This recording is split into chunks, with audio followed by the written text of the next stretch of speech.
or a beautiful lady. Welcome, Roger Moore. Thank you, Michael. Do you travel in by rocket or submarine? No, I came in on my bicycle, actually. Are you a fast car merchant? Do you drive fast cars? Well, the cars I drive can go fast, but I stick within the limits of the law because I can't afford the fines. Yes. Now, Roger. Roger Moore, charming, suave, and everyone's favorite James Bond. But behind the smile was a man with strong opinions and a list of co-stars he couldn't stand. In his memoir, Moore didn't hold back, naming names and revealing shocking on-set behavior, backstage betrayals, and clashes that even time couldn't smooth over. From wild tantrums to moral lines crossed, these weren't just petty feuds. They were deep personal rifts that stayed with him for life. So who made his list of the most hated? And what happened that pushed Roger past his limit? Stick around. You won't believe the man behind the Bond. Roger's true nature. Roger Moore wasn't just the man behind the martini glass. He was someone who brought elegance to everything he did. But behind the scenes, the star who played the world's most unflappable spy had strong opinions about who he could work with and who he couldn't stand. In his memoir, My Word is My Bond, Roger offered more than glamour. He told the truth. He had a way of keeping things light, even when he was being brutally honest. He once said, "A gentleman knows when to smile and when to walk away." And walk away he did, especially when working with actors who brought chaos, arrogance, or disrespect to set. To Roger, professionalism wasn't optional, it was sacred.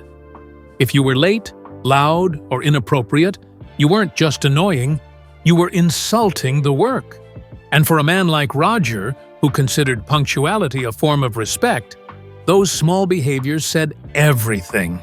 That's why this list isn't built on gossip.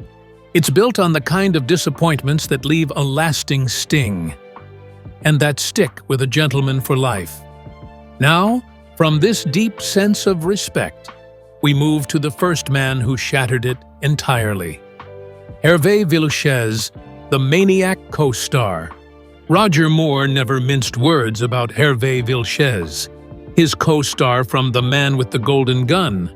In public and in print, he called him a sexual maniac, and it wasn't said with a smirk. It came from real discomfort. Hervé's behavior on set was often inappropriate. He allegedly touched women without consent and ignored boundaries, even after being told to stop. Roger described it as deeply uncomfortable and said, "There's cheeky, and then there's criminal." What started as quirky antics soon felt dangerous. Adding to the tension, Villechaize bragged constantly about his supposed sexual conquests, even throwing around the number 35 during production.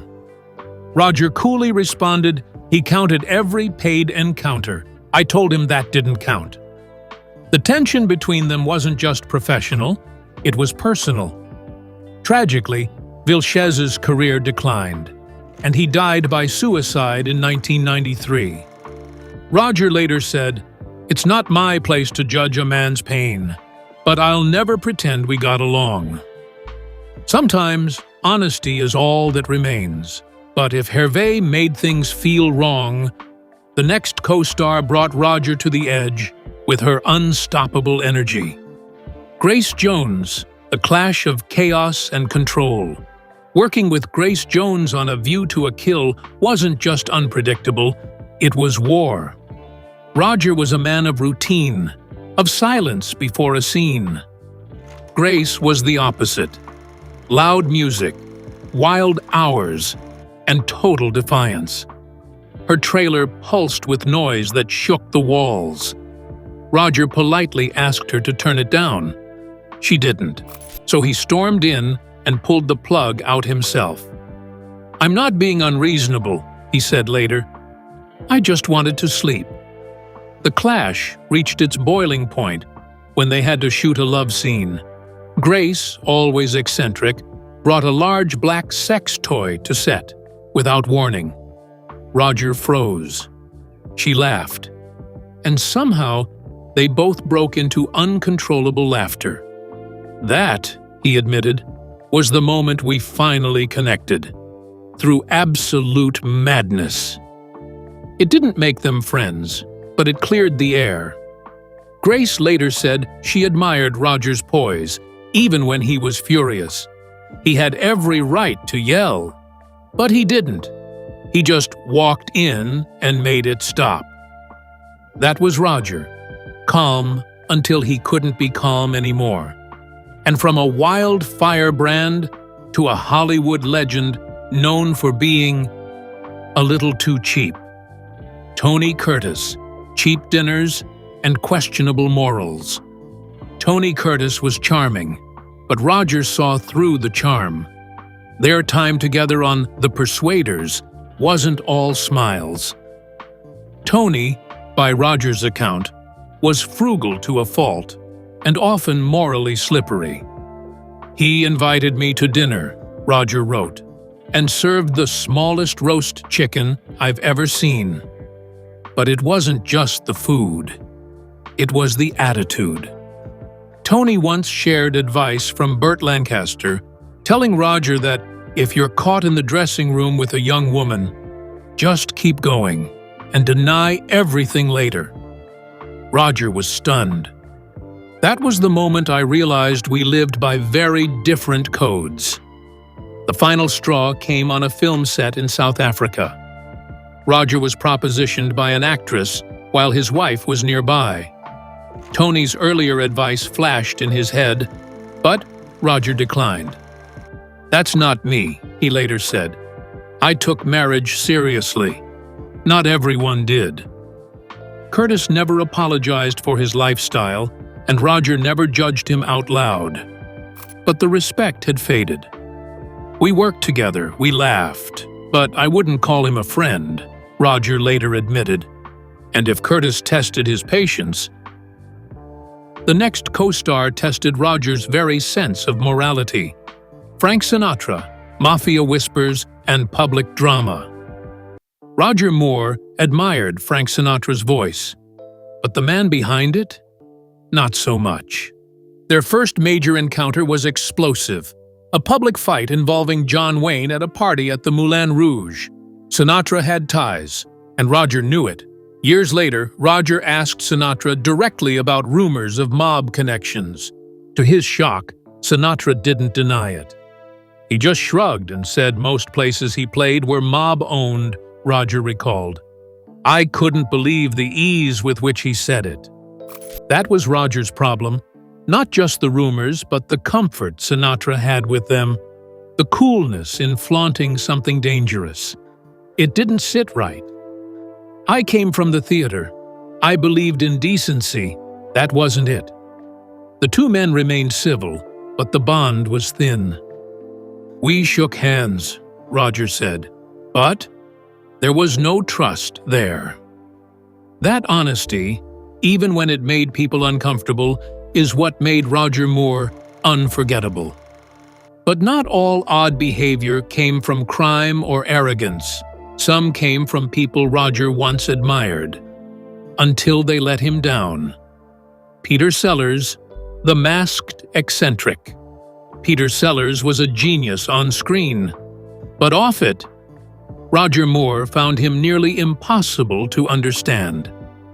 Their relationship started out friendly, even intriguing. Roger admired Sellers' comedic talent, but as time went on, that admiration gave way to suspicion and frustration. He always wore a mask, Roger once said, even when there was no one to entertain.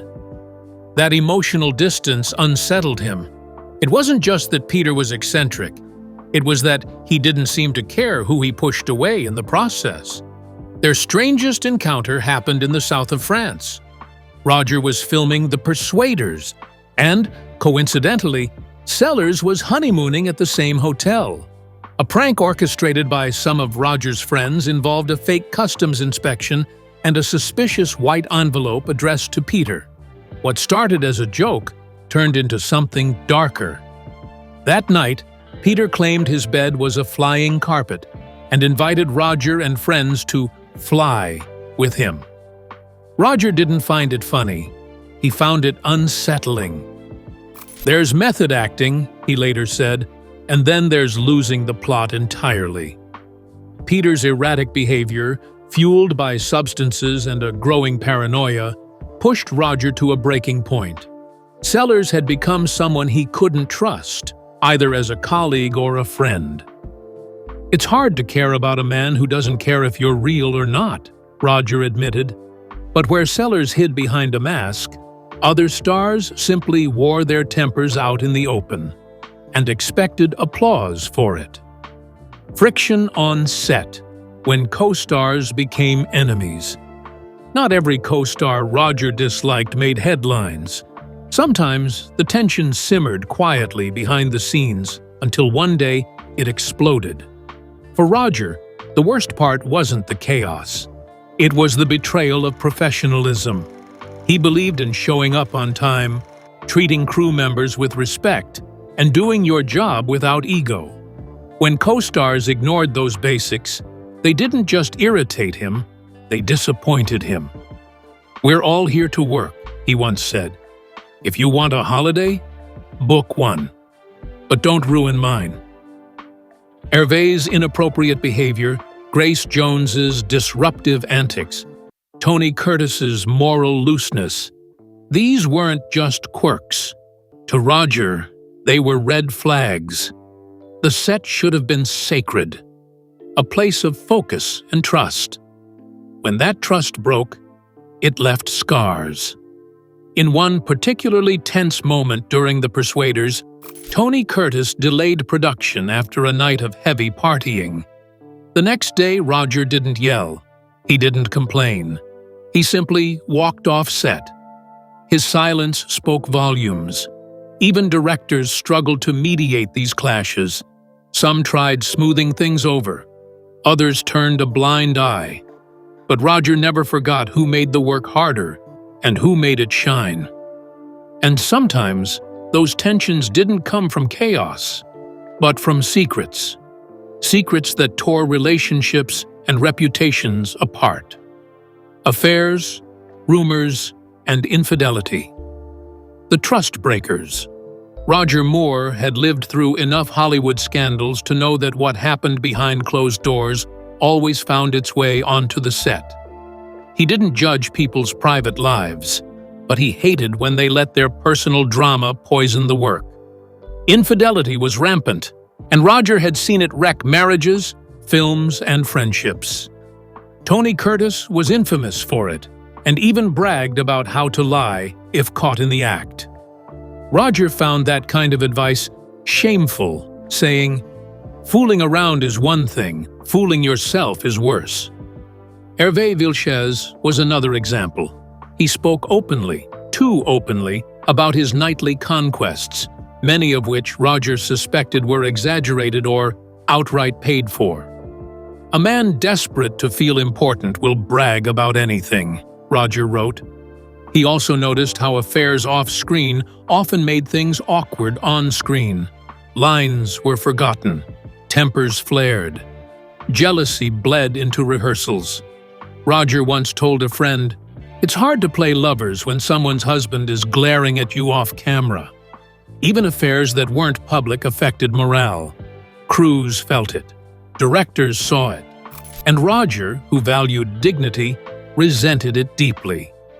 But even more than affairs, it was the volatile personalities that truly rattled Roger's calm exterior. Temperamental titans, Hollywood's most difficult stars. Roger had a front-row seat to some of the biggest egos in Hollywood. And as charming as he could be, even his patience had limits. Take Rex Harrison. A brilliant actor, no doubt, but also notoriously cruel. On the surface, he was elegant. But behind the scenes, Roger watched him belittle others, especially women. Julie Andrews reportedly struggled with him so much that Roger would sit off stage, imagining he was singing to someone else just to get through their scenes. Even Audrey Hepburn wasn't spared. Harrison clashed with her during My Fair Lady. And though he dedicated his Oscar to her and Andrews, Roger always felt the gesture came too late. Then there was Lana Turner. Roger respected her talent. She once taught him how to kiss on camera without pressure. But he also saw her storm off, set in a blaze of profanity, shouting at producers with decades-old rage. She wasn't yelling at them, Roger noted. She was yelling at ghosts. Bette Davis, a star he actually liked, still revealed her own diva moments. "Everyone's got a storm," Roger said. "Some hide it better than others." These titans taught him one thing: fame magnifies everything, including bad behavior. Yet in the midst of all this drama, Roger never gave up on the good ones, the ones who made the work worthwhile, the ones he loved and why they mattered. For all the chaos, there were stars who reminded Roger why he loved the business. Audrey Hepburn, for one, was exactly who fans believed her to be: kind, grounded, and gracious.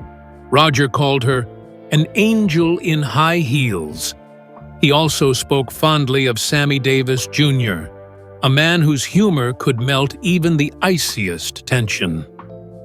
Sammy once joked, "I'm a short, ugly, one-eyed black Jew.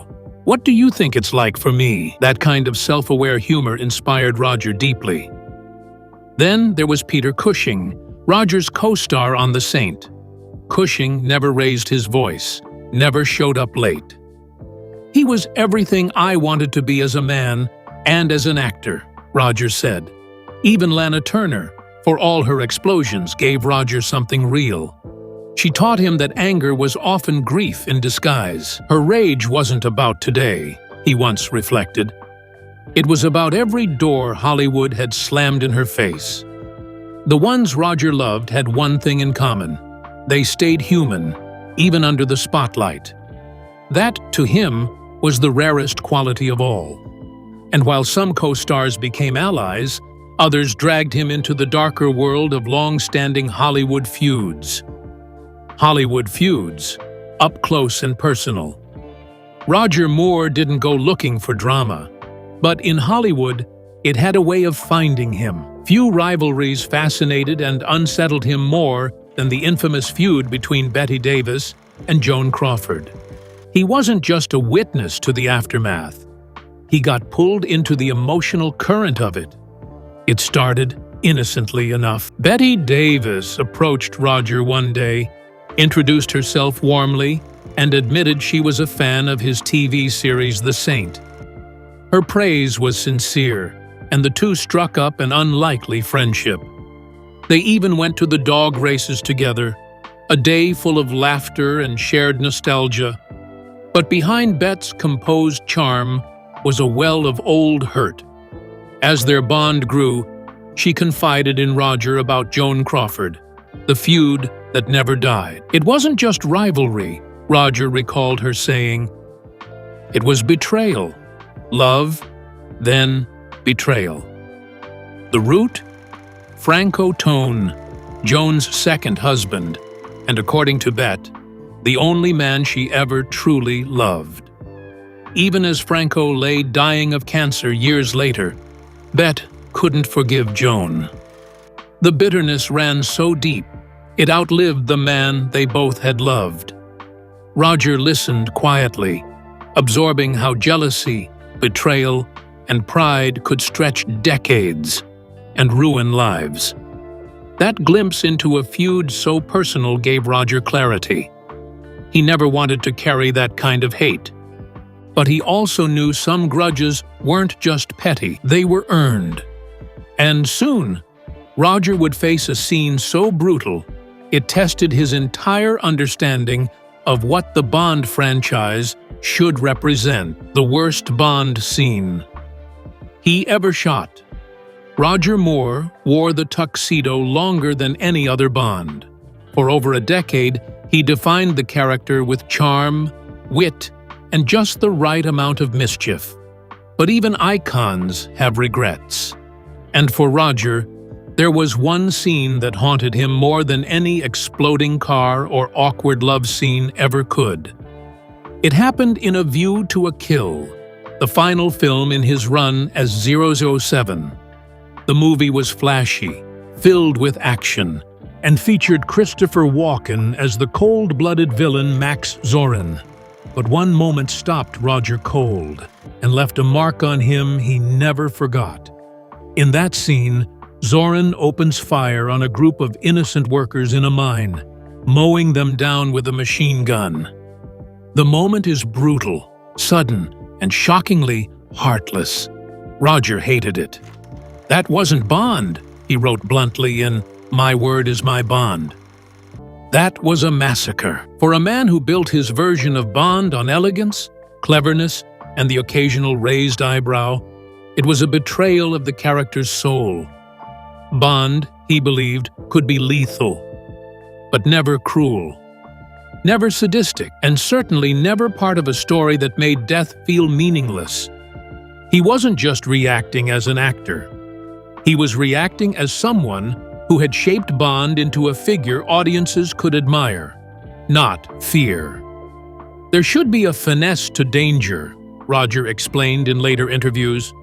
Not just blood and bullets. That massacre scene, in his eyes, stripped the role of everything he'd spent years building.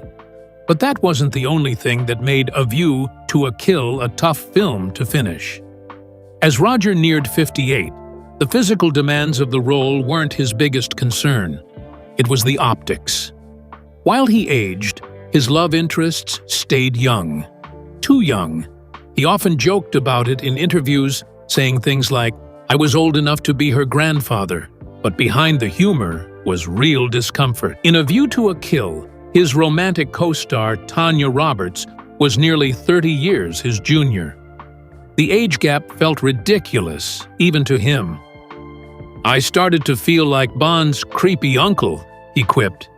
But privately, it made him question what kind of story he was helping to tell. Behind the scenes, Roger felt a growing disconnect between himself and the character. The suave spy no longer fit like a glove. The violence was colder. The flirtations were more forced. And the joy he once found in playing Bond had dimmed. "That shoot didn't exhaust me physically," he said. "It drained me morally." By the time filming wrapped, Roger knew it was time.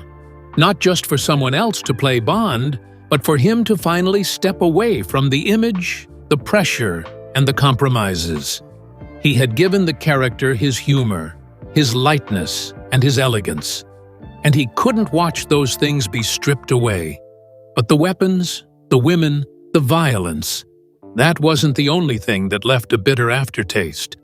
What truly haunted him was what those things represented. Because while Bond may have carried a gun, Roger Moore never liked holding one, and that brings us directly into the quiet battle that followed him for decades. Roger's gun problem. Real fear behind the role. For all his cool on-screen, Roger Moore had one very real fear: guns. And not just a vague discomfort, deep personal trauma. It began when he was a teenager. A friend shot him in the leg with a BB gun. It didn't cause serious harm, but the memory stayed. "I hated them from that day on," Roger later said. "They weren't toys. They weren't clever. They were dangerous." Ironically, the most iconic role of his career required him to carry a gun in almost every scene. From the sleek Walther PPK to heavier assault weapons, Bond was armed to the teeth. And Roger flinched with every shot. Literally. Watch closely, and you'll see him blink every time he fires. He couldn't help it.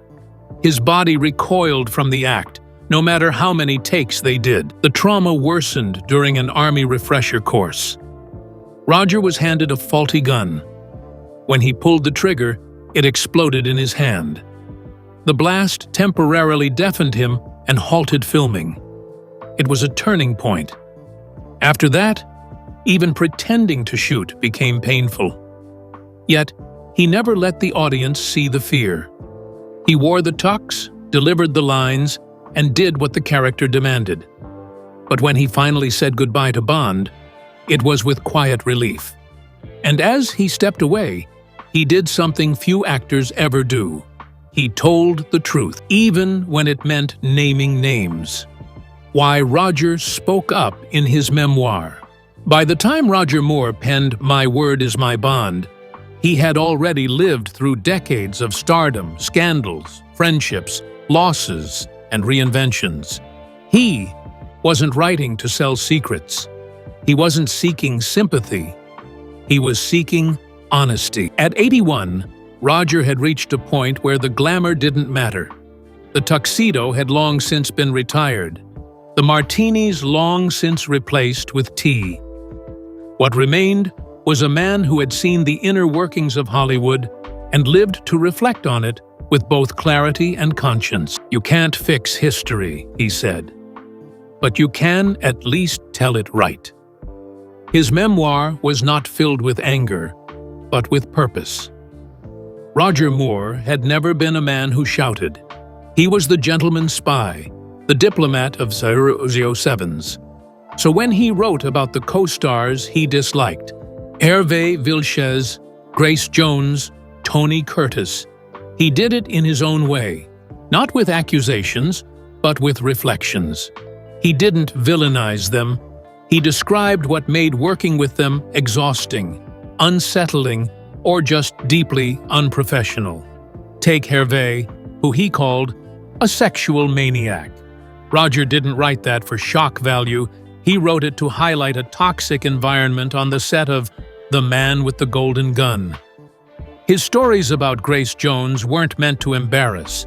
They simply illustrated how creative tension can cross the line into real-life stress. With Tony Curtis, the clash came from lifestyle and values, not talent.